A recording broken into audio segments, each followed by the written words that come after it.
Donc, tout d'abord, nous aimerions remercier le Centre de recherche et d'expertise en gérontologie sociale, CREGES, et la communauté virtuelle de pratique Continuum Aîné pour l'invitation et l'organisation de cette conférence qui vise à présenter les résultats de la recherche intitulée Démarche de mise en valeur des pratiques de bientraitance ordinaire en milieu d'hébergement au Québec, un travail de mobilisation de tous les acteurs concernés qui a été mené entre janvier 2019 et juin 2021. L'équipe de recherche, dirigée par Mme Sophie Itier de l'Université Laval, comprenait 3 co-chercheurs, M. Éric Gagnon, Mme Mélanie Couture et M. François Aubry, une collaboratrice, Mme Sarita Israël, 3 professionnels de recherche, Mme Sandra Smil, Mme Jeanne Astrid Lépine et moi-même, et une étudiante, Mme Anne Mirand. Jusqu'à très récemment, la recherche et les politiques s'est concentrée sur la maltraitance des personnes âgées, tandis que la bientraitance n'était pas directement abordée. Dans le plan d'action gouvernemental pour contrer la maltraitance envers les personnes aînées pour 2017-2022, le gouvernement du Québec a endossé la notion de bientraitance comme moyen d'améliorer les conditions de vie et de prévenir la maltraitance des aînés, notamment dans les centres d'hébergement et de soins de longue durée ou SHSLD, les ressources intermédiaires ou ERI et les résidences privées pour aînés ou RPA. Dans ce plan d'action, nous pouvons lire que la bientraitance concerne le bien-être, le respect de la dignité, l'épanouissement, l'estime de soi, l'inclusion et la sécurité de la personne. Il s'exprime par des attentions, des attitudes, des actions et des pratiques respectueuses des valeurs, de la culture, des croyances, du parcours de vie, de la singularité et des droits et libertés de la personne aînée. En 2018, un appel à projet de recherche a été lancé afin de documenter cette question. C'est notre proposition, démarche de mise en valeur des pratiques de bientraitance ordinaire en milieu d'hébergement au Québec, un travail de mobilisation de tous les acteurs concernés qui a été retenu et financé par le programme Action concertée du Fonds de recherche de Québec, Société et Culture. Donc, dans cette présentation, nous verrons les objectifs de la recherche, la méthodologie qui a été employée, la recension des écrits qui a été menée, la description des 3 milieux à l'étude, la collecte des données, les résultats, ainsi que quelques pistes de solutions en guise de conclusion. Donc, l'objectif général de cette recherche consistait à mettre en lumière les pratiques existantes de bientraitance ordinaire dans le SHSLD, ERI et RPA au Québec. Le terme pratique de bientraitance inclut l'ensemble de pratiques, actions, attitudes et comportements bientraitants.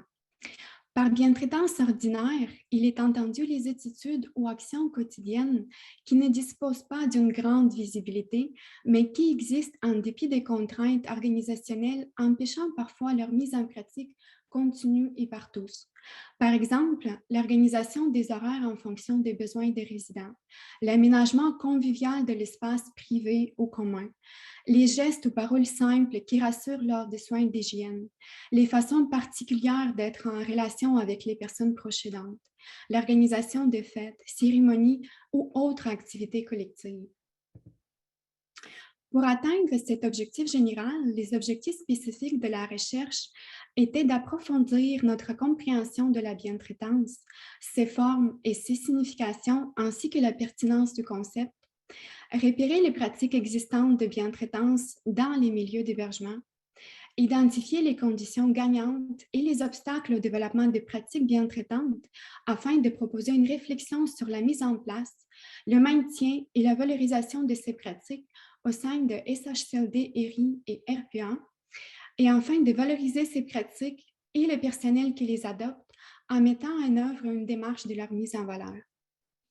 Notre recherche s'agissait d'une recherche participative de nature qualitative par étude de cas multiples, ce qui sert à comprendre un phénomène en profondeur, en temps et en contexte de vie réelle pour en saisir toute la complexité et les conditions dans lesquelles il se déploie dans des milieux sélectionnés. Les cas à l'étude ont été sélectionnés sur la base d'un échantillonnage que je vais expliquer un peu plus tard. afin de tenir compte des différences de taille, de milieux socio-économiques et sociodémographiques, de culture organisationnelle et selon leur intérêt, évidemment, à participer à la démarche. Et notre recherche aussi était inscrite dans la perspective de l'éthique du care, qui tient compte de l'ensemble des gestes et des paroles visant le maintien de la vie et de la dignité des personnes, et non pas uniquement les soins infirmiers et médicaux. Et cette perspective-là aussi prête une attention particulière à la relation qui se noue entre la personne aidée et celle qui l'aide. Nous avions 2 questions de recherche au centre de ce projet. La première était: quelles sont les pratiques de bientraitance envers les personnes aînées dans les milieux d'hébergement au Québec? Et le deuxième était: comment reconnaître et mettre en valeur ces pratiques? Afin d'approfondir nos connaissances sur le sujet de la bientraitance en hébergement, nous avons réalisé une recension des écrits. Notre stratégie de recension des écrits comportait 5 étapes. La première étape était une recherche sur les sites Internet. Le deuxième était une consultation d'un essai de maîtrise sur la bientraitance des aînés qui a été dirigée par Marie Beaulieu, titulaire de la chaire de la recherche contre la maltraitance envers les personnes âgées. La troisième étape était une recherche documentaire dans les bases de données de revues scientifiques, dont Medline et AgeLine. La quatrième étape était la consultation d'une bibliographie qui a été transmise par les partenaires de l'action concertée, nos partenaires pour le projet. Et la cinquième étape était d'inclure des écrits supplémentaires pour un total de 131 articles qui ont été retenus pour notre recension. Nous avons réalisé le projet dans 3 milieux d'hébergement. Le premier était le CHSLD de Baie-Saint-Paul, où il y avait 103 résidents, principalement en perte d'autonomie importante ou non autonomes. Et ce CHSLD a été désigné par la direction SAPA du CIUS de la capitale nationale pour représenter un milieu rural de taille moyenne. Le deuxième milieu était la RIA-RPA à Trois-Rivières, la maison MEVA, où il y avait 41 résidents, principalement en perte d'autonomie modérée à sévère. Puis cet hébergement était situé à Trois-Rivières. Et le troisième était les Cotonniers, un RPA à Salisbury de Valleyfield, où il y avait 82 résidents, principalement autonomes ou en légère perte d'autonomie. Et en fait, ces 2 derniers milieux ont été proposés par l'Association des ressources intermédiaires d'hébergement du Québec. Et nous avions, en fait, dans notre échantillon, un autre CHSLD qui était multi-ethnique, principalement anglophone et situé dans l'ouest de l'île de Montréal, où on avait commencé notre démarche, mais en janvier 2020, il a fallu abandonner en raison de la COVID. On n'a pas pu inclure ce CHSLD dans notre projet. Nous avons effectué 3 principales méthodes de collecte de données. Le premier, c'était le World Café, qui était une méthode reconnue de consultation collective qui réunit entre environ 12 à 50 personnes et qui peut être l'objet d'une démarche continue intégrée aux activités d'un établissement. La discussion d'un World Café, ça prend la forme d'un café afin d'ouvrir de nouvelles voies et sortir d'une logique de travail linéaire, car cette méthode en fait permet l'exploration collective de différentes idées et solutions face à des problèmes, enjeux ou défis afin de faire naître de nouvelles idées. Il y a 7 principes qui sous-tendent cette méthode, dont définir le contexte et de sa mise en place et ses objectifs, de créer un espace accueillant de type café avec des tables rondes, des nappes, café, musique, lumière tamisée, etc. d'explorer des questions qui importent et dont les réponses inconnues à l'avance feront une réelle différence dans le milieu. Un autre principe, c'est d'encourager la contribution de chacun des participants dans World Café et de lier ensemble les diverses perspectives des participants, c'est-à-dire c'est un principe de pollinisation. Aussi écouter pour se donner un aperçu global cohérent de ce qui se dit lors d'un World Café. Et le 7e principe, c'est de partager les découvertes collectives. Et dans notre projet, le World Café est un moyen pour échanger et discuter de la bientraitance, pour mieux l'expliciter et en dégager une vision commune auprès d'une diversité d'acteurs, tous les acteurs concernés, dont les résidents aînés, eux-mêmes, leurs familles, le personnel médical, administratif et d'entretien, les préposés aux bénéficiaires, les intervenants en loisirs, les dirigeants. Ils ont tous été conviés à y participer.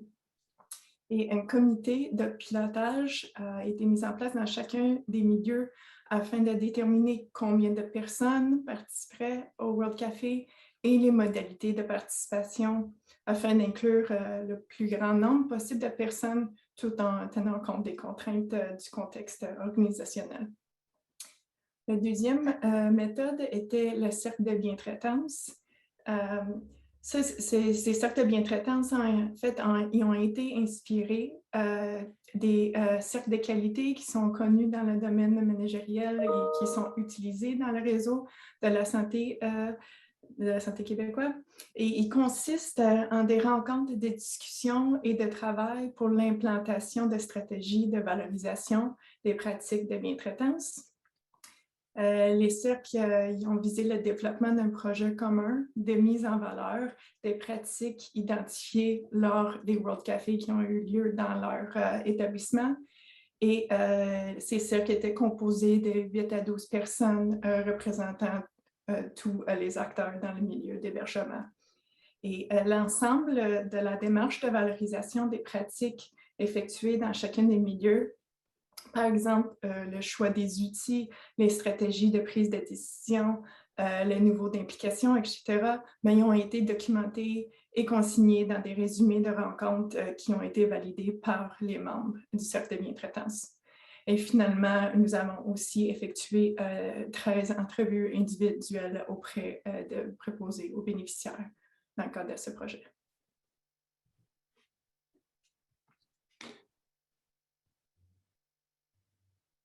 Ceci vous donne un aperçu des participants au World Café. Juste un petit mot pour vous dire que oui, on a eu 17 résidents qui ont participé, mais ces résidents provenaient surtout du RPA et du RI, étant donné que les résidents du CHSLD Baie-Saint-Paul, il y en avait beaucoup qui étaient en perte d'autonomie importante, qui n'ont pas pu participer à nos World Café. Et voici un aperçu des participants au cercle de bientraitance. 3 résidents, 8 PAB, 1 infirmière, 4 personnes de la direction, 2 intervenants en loisirs, puis une personne qui travaillait en entretien en cuisine. Les résultats. Suivant notre recension des écrits, nous avons identifié 3 grands principes sur lesquels la bientraitance en milieu d'hébergement se repose.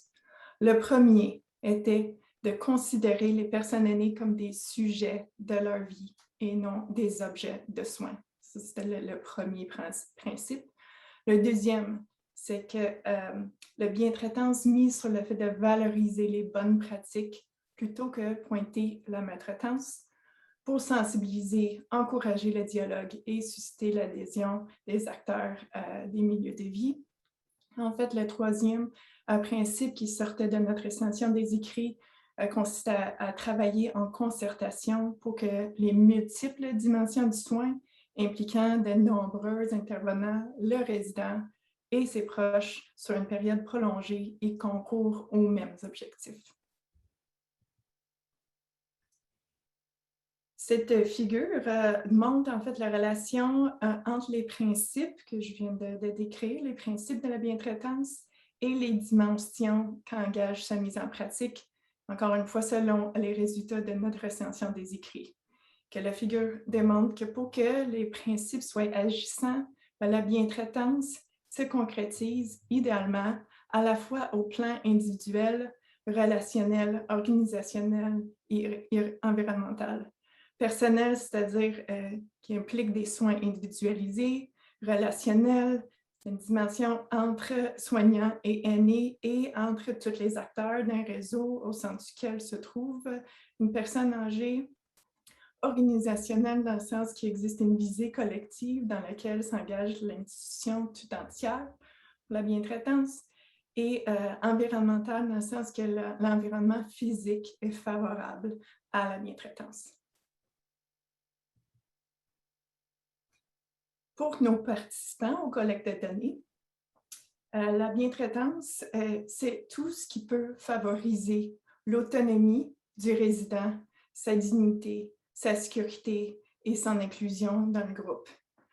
Comme l'on dit, les participants, la bientraitance, c'est tout simplement bien prendre soin d'une personne.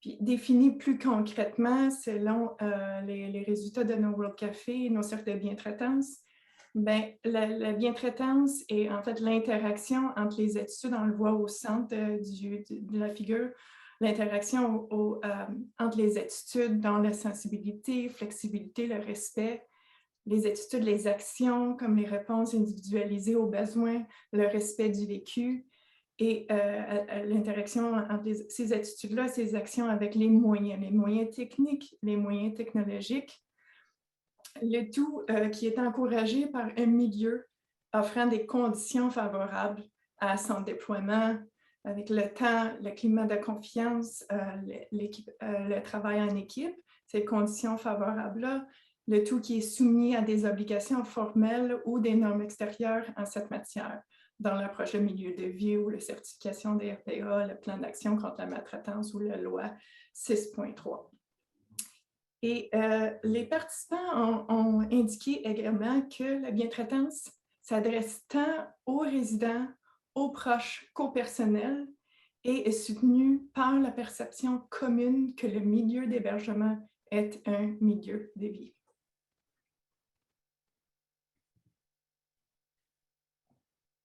D'abord, la recension des écrits a fourni des exemples concrets de pratiques qui concordent avec les principes de bientraitance, même s'ils n'utilisent pas nécessairement cette notion. C'est le cas notamment de plusieurs approches globales qui sont utilisées au Québec qui mettent de l'avant le respect des préférences et des choix individuels, l'importance de la relation de soins ou l'optimisation de l'environnement et du potentiel résiduel.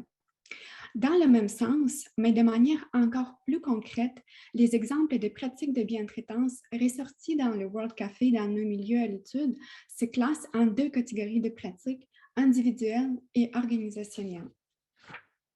Donc, sur cette diapo, vous voyez 3 exemples d'initiatives individuelles recensées.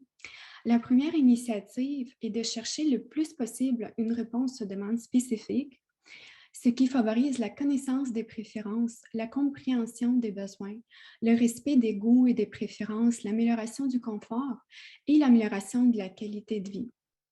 La deuxième initiative est l'humour qui peut être pratiqué entre les résidents et les employés, ce qui facilite le soin et les relations, ajoute de la légèreté au quotidien. Tout cela favorise de meilleures communications, le maintien de bonnes relations, l'intégration sociale, la diminution de l'anxiété et l'amélioration de la qualité de vie. Enfin, l'initiative individuelle soignait la beauté des personnes. Par exemple, le fait de mettre des beaux vêtements ou de poser des rouleaux à friser, ajouter du parfum, favorise le renforcement de la dignité, la connaissance et le respect des préférences, l'intégration sociale et la compréhension des besoins. Pour ce qui est des pratiques organisationnelles, Le parrainage entre en préposé et en résident favorise l'intégration et l'adaptation au milieu de vie, la connaissance des préférences, le respect des différences et l'inclusion sociale. L'implication des résidents dans des activités, par exemple distribuer les journaux ou dans l'organisation des activités sociales, est une autre pratique organisationnelle recensée. Il favorise la connaissance et respect des goûts et des préférences, la reconnaissance et valorisation des capacités résiduelles, le respect de l'autonomie, le maintien des bonnes relations et la participation sociale. Enfin, la fiche de préférence qui est remplie à l'arrivée favorise la connaissance et respect des goûts et des préférences, la reconnaissance des capacités, une meilleure communication, compréhension des besoins des résidents, le respect de leur autonomie et l'amélioration du confort et de l'intégration au milieu.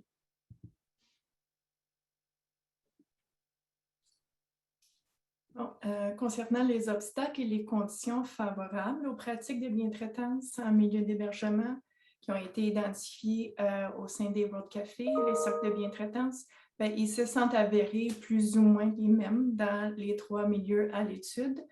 On voit ici que l'organisation du travail a été identifiée comme un obstacle au développement par rapport à le cloisonnement des corps de travail, manque de vision globale des besoins de la personne sur 24 heures ou manque de concertation et de communication entre le personnel. Les règles de sécurité appliquées de manière rigide et à tous indistinctement aussi a été identifiées comme étant un obstacle au développement des pratiques de bientraitance, le manque de personnel, les règlements et procédures dans les changements fréquents, reddition de comptes excessives. Ça, c'était au niveau de l'organisation du travail. Au niveau du personnel, les attitudes de personnel ont été identifiées comme des fois étant des obstacles. Donc, de ne pas donner la chance aux résidents d'être autonomes ou de ne pas respecter leur intimité ou leur bien. Le travail d'équipe a également été identifié comme étant un obstacle. Le manque d'informations sur le résident est identifié comme favorisant les préjugés et le manque de communication et de suivi des situations aussi. Et finalement, au niveau des résidents et les familles, il y avait aussi des obstacles qui ont été identifiés, dont l'exigence parfois nombreuse des résidents et les familles absentes, ce qui rendait difficile la compréhension commune de la situation et des besoins des aînés. Les obstacles relevés par les PAB ont été plus longuement explicités dans le contexte des entrevues individuelles. Pour les PAB, en fait, il y avait 4 réalités dont on le voit dans les figures, les contraintes d'organisation du travail, c'est-à-dire la stabilité des équipes ou la demande de temps supplémentaire, par exemple. Il y avait aussi la pression du collectif, par exemple la tension au sein de l'équipe ou le déplacement des valeurs de bientraitance vers les valeurs de coopération ou d'entraide de son équipe. La coordination des ressources, par exemple la priorisation du travail technique et le faible ratio PAB résident et les conséquences individuelles possibles, par exemple des investissements ou des blessures physiques. Mais ces 4 réalités-là, les PAB, ils les ont identifiées comme ils s'influencent mutuellement et comme étant interdépendants des 4 principaux obstacles susceptibles de compromettre la bientraitance selon eux. Et ces 4 principaux obstacles étaient le manque d'employés, la surcharge de travail, l'intériorisation de la conscience collective et les pressions vécues. Et le temps, qui constituait l'enjeu central des PAB. Et ça rappelle la prédominance de la régulation des temporalités sur la bientraitance. Les PAB, en fait, ont déploré un système qui les expose à une double contrainte. D'un côté, la demande de s'adapter aux résidents, de respecter leur rythme, leurs désirs et leur autonomie, et de l'autre, les priorités institutionnelles orientées sur la productivité et l'efficacité. Or, les participants ont affirmé qu'on ne leur fournit pas les conditions organisationnelles nécessaires pour atteindre les normes de bientraitance prescrites par leur milieu. Et en dépit des bonnes intentions, plusieurs normes gouvernementales, comme par exemple les règles de sécurité appliquées de manière uniforme à tous, mais ont identifié comme limitant la pleine réalisation de la bientraitance. En outre, ces normes imposées aux préposés aux bénéficiaires ne correspondent pas toujours à leur définition de la bientraitance, ce qui les amène à contourner certaines règles, allant jusqu'à faire passer les intérêts de leurs résidents avant les leurs. Et un dernier obstacle aux pratiques de bientraitance qui a été identifié était au niveau sociopolitique, puisque, par exemple, le manque de préposés aux bénéficiaires conduisant à des situations de maltraitance, mais ça peut être associé à la faible reconnaissance sociale et politique de leur métier. Ouais. Quelles sont les conditions gagnantes? Bien, en plus de la nécessité d'un contexte sociopolitique qui soutient la reconnaissance et la valorisation de la bientraitance, nos participants ont identifié plusieurs conditions gagnantes dans l'engagement de la direction, c'est-à-dire une gestion efficace des horaires, la réceptivité de la gestion face aux suggestions, et la reconnaissance, en fait, de la direction des gestes bientraitants du personnel. Ça, c'était identifié comme des conditions gagnantes. L'engagement des résidents aussi a été identifié comme faisant partie des conditions gagnantes. La bientraitance envers le personnel a été identifiée comme important. La volonté de s'intégrer et la coopération avec le personnel. Il y avait aussi l'environnement, un environnement adapté, avec le matériel adapté disponible et un accès facile et rapide à la médication. Un environnement propre et spacieux aussi a été identifié comme faisant partie des conditions gagnantes. Et il y en avait qui ont identifié l'utilisation de la musique pendant les heures de repas comme une autre pratique ou une autre condition qui est gagnante en ce qui concerne le développement des pratiques de bientraitance. Et finalement, il y avait aussi le travail d'équipe entre les résidents personnels et la famille. Le partage et la transition des informations ont été identifiés comme faisant partie des conditions gagnantes. La communication pour régler un problème et l'entraide entre les préposés et entre les résidents et le personnel. Et on voit ici un extrait d'un de nos entretiens, puisqu'il y a une préposée qui dit que la bientraitance, c'est une direction qui traite bien ses employés. Ça va paraître. Notre rendement est meilleur, les résidents vont le sentir, les employés vont être plus contents et plus tentés d'aller travailler. C'est une roue. Que ça, c'est au niveau de l'engagement de la direction. Comme c'était présenté tantôt par Sandra, le choix d'une pratique à mettre en valeur au sein des cercles de bientraitance s'est fait à partir de la liste des pratiques bientraitantes qui ont été nommées lors des World Café. Lors de la première rencontre du cercle, nous avons discuté ensemble des pratiques identifiées afin de choisir une pratique bientraitante qui ralliait tous les participants du cercle.